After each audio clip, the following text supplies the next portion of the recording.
Selamat siang Bu Tere, saya Yohanes Vicentius, kelas 11 IPA 2 absen 31 bersama teman saya Yosua Yanuar Halim, kelas 11 IPA 1 absen 31, akan menjelaskan tentang tegangan dan regangan.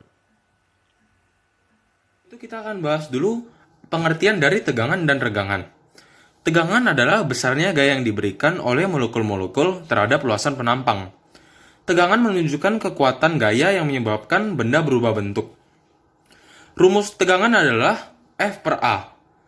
F adalah besar gaya tekan dengan satuan Newton, dan A adalah luas penampang dengan satuan meter persegi. Sehingga untuk satuan tegangan menjadi Newton per meter persegi. Kemudian ada regangan.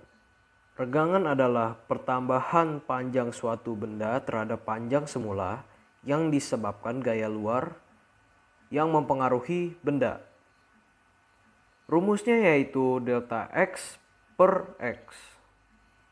Inilah pertanyaan dari diskusi di buku fisika halaman 62 yang berbunyi, mungkinkah suatu bahan mengalami regangan atau tegangan saja?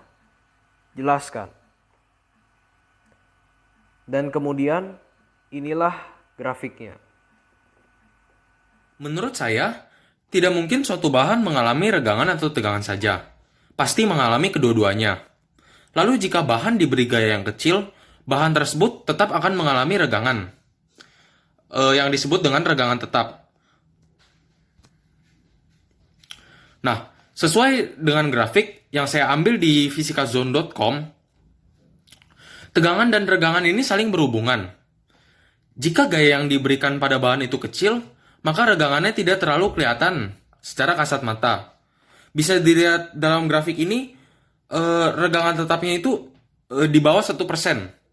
Tetapi jika gaya yang diberikan besar, maka regangannya akan nampak terlihat dengan jelas. Regangannya dapat mencapai hingga 30%. Bahan tersebut akan terus merenggang sampai ia mengalami batas maksimal dan putus. Nah, untuk titik putus setiap bahan pastinya akan berbeda-beda sesuai dengan kekuatan bahan tersebut. Pendapat saya ambil berdasarkan pengalaman sehari-hari saya. Saya melihat bahwa tidak mungkin hanya terjadi salah satu saja, yaitu regangan atau tegangan saja. Sebagai contohnya yaitu kantong plastik. Kantong plastik bersifat plastis karena tidak dapat kembali ke bentuk semula apabila sudah mengalami regangan, karena diberikan gaya dan menghasilkan tegangan pada plastik tersebut. Akan tetapi, tidak akan terjadi regangan sama sekali, atau mungkin terjadi regangan tapi tidak terlihat secara langsung pada plastik apabila hanya ditarik sedikit saja atau mengalami tegangan yang sangat kecil. Dapat disimpulkan pula bahwa regangan dapat terjadi apabila adanya tegangan yang terjadi pada suatu benda.